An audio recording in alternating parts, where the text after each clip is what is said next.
So I was sanctioned for my pro-Palestinian journalism by the European Union. What does sanction mean? Sanction does not mean only that your bank accounts are frozen, that you're not allowed to travel, and that you're not allowed to work. Sanction is technically that you're being isolated from the society. Sanction means that you're a non-existent person anymore and that you don't have any rights. But in the second layer is that your entire family is technically sanctioned as well.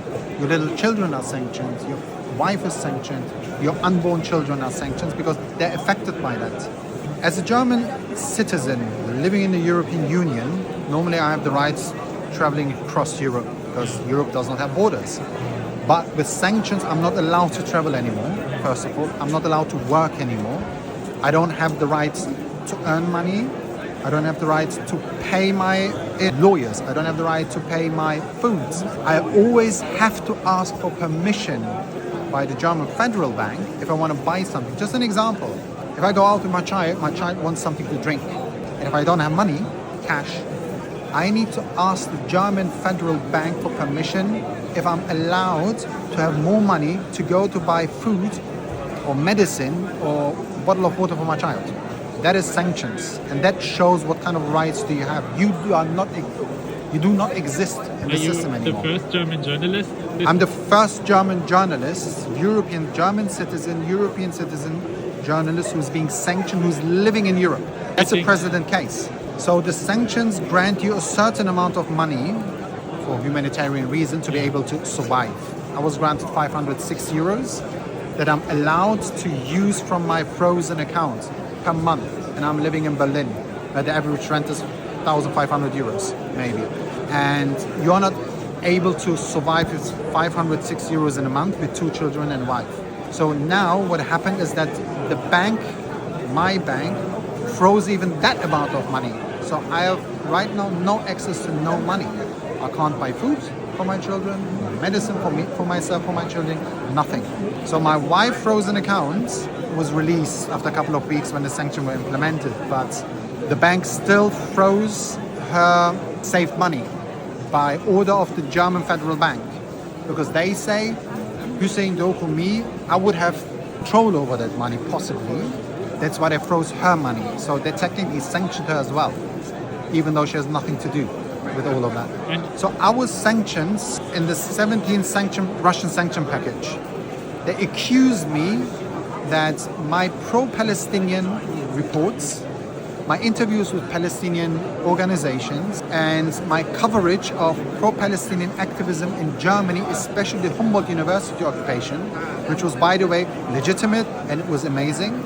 They accused me that these reports, critical with Israel, pro-Palestinian, are wrong, that I would create social discord, that I would create disinformation and terror propaganda, and because of that, only Russian state could benefit from these reports. That's why I'm labeled as a Russian disinformation agent. Did the German government call you a disinformation agent? So the EU called me propagandist, Russian disinformation, but the German government escalated even further. They said that I'm not a journalist, but I'm a disinformation agent. And I understand why the German government does that. If you highlight the German government's complicity in a genocide, if you highlight the German government's brutality and injustice against people demonstrating for peace, for freedom of Palestinians, then you are agent for them. You are agent because you do not support their politics. And if you don't support their politics, for them you're the enemy. And if you changed your opinion, whatever, would the sanctions then be stopped? I will never ever change my opinion if it comes to the Palestinian cause. I will never ever change my opinion if it comes to European politics, if it comes to capitalist politics, if it comes to anti-imperialism, anti-Russian, anti-China, whatsoever. Yeah. That's never going to happen. Even if they ask, I will not do that. So that's not the option for me. And what's that the implication? So the sanctions intend to silence everyone. The sanctions intend to make sure people do not criticize the politics of the European Union, which they say on their own. On the website of the European Union, it's stated sanctions are designed to target the non-illegal behavior of the person, so there can be a change in his behavior, so that person promotes the European foreign and security policy. That's dictatorship. That's authoritarianism. That's fascism. If you are not allowed to use your opinion. And you actually did criticize Russia. I also criticize Russia, yes. For me, Russia is an imperialist country. It's invading Ukraine. But for me, it's also European bloc imperialist country. It's not better than Russia.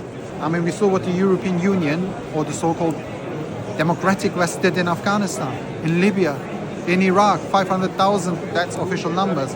500,000 people were killed. We see what they do in Palestine right now. They're supporting actively a genocide. How many people have been sanctioned and what are their legal options? I don't know how many people are sanctioned right now. I think something around like 50, 56 people are sanctioned in the same sanction packages that I am. And there's 18, 17, 19, 20. And the legal proceeding is you can go to the European Union and oppose it, and you can ask them to take the sanctions back, which my lawyers did. They said, no, the sanctions are legitimate. We are not going to take them back, reverse them. So now what we did is we submitted our case at the European Court of Justice. Now we have to wait. It can take 2 months, 3 months, 2 years, 5 years. Until then, I'm still sanctioned. What if you disobey any sanction by accident?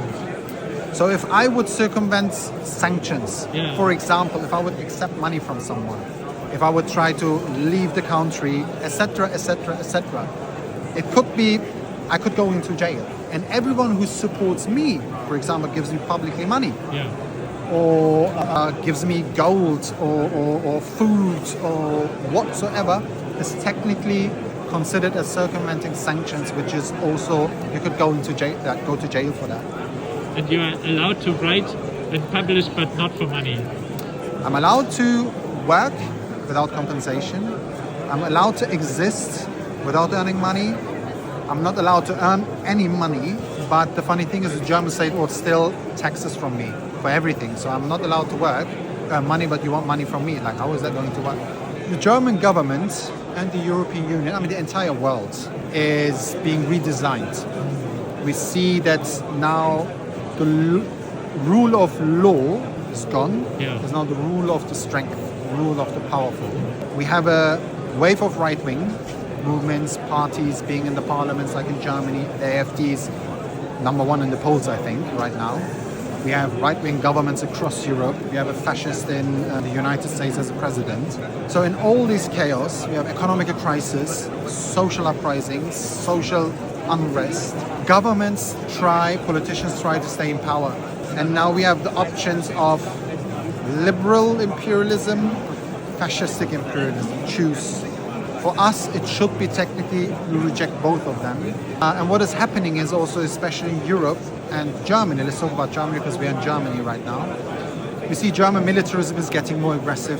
It wants to establish itself again, German imperialism in the world, especially in Europe. We see it in Ukraine. We see how it supports the active war against the Palestinians. I mean, it's not war, it's a genocide. Who's involved now again in the civil war in Syria, which is happening between former ISIS Jolani and the Kurds, the Alawites, the Druze people. Germany's active part in wars outside of Germany, but Germany is also waging a war inwards. Because to be able to wage a war outside, you need to silence people inside the country. And that is also a form of war. Silencing people, implementing laws that cut all your rights. I mean, we're talking now strengthening the police state in Germany. The Berlin Senate, I think, was decided that the German police in Berlin has the right to break into your house, implement spying tools without any court order. They're changing laws now where they want that you are guilty as long as you can't prove you're innocent. They're turning everything around. So there is a war inside against the society technically. So this is the Germany that we are living today. This is Europe, the world that we are living today. This sort of treatment of you as a journalist would only happen in a time of war. I'm not the indicator if we're in a war or not. What happened to me is happening for reasons that they're obvious for everyone, I think. But it did not start it with me. I mean, we just need to go back 2 years ago. It started with the Palestinians. And we can go back and start a war in Ukraine. And we can go back. It started with Libya, it's Iraq, with Afghanistan, with colonialism, etc. it did not just start it is a continuation, historical continuation, since hundreds of years. In the past it was feudalism, then it was colonialism, it was neocolonialism, it was capitalism, it was imperialism. It is a continuous process of that system itself. So it is nothing new. Just, I think, the way it is practiced is different, but the character is the South. The powerful global North against the so-called global South and everyone else who is not obeying their narratives. That is happening right now.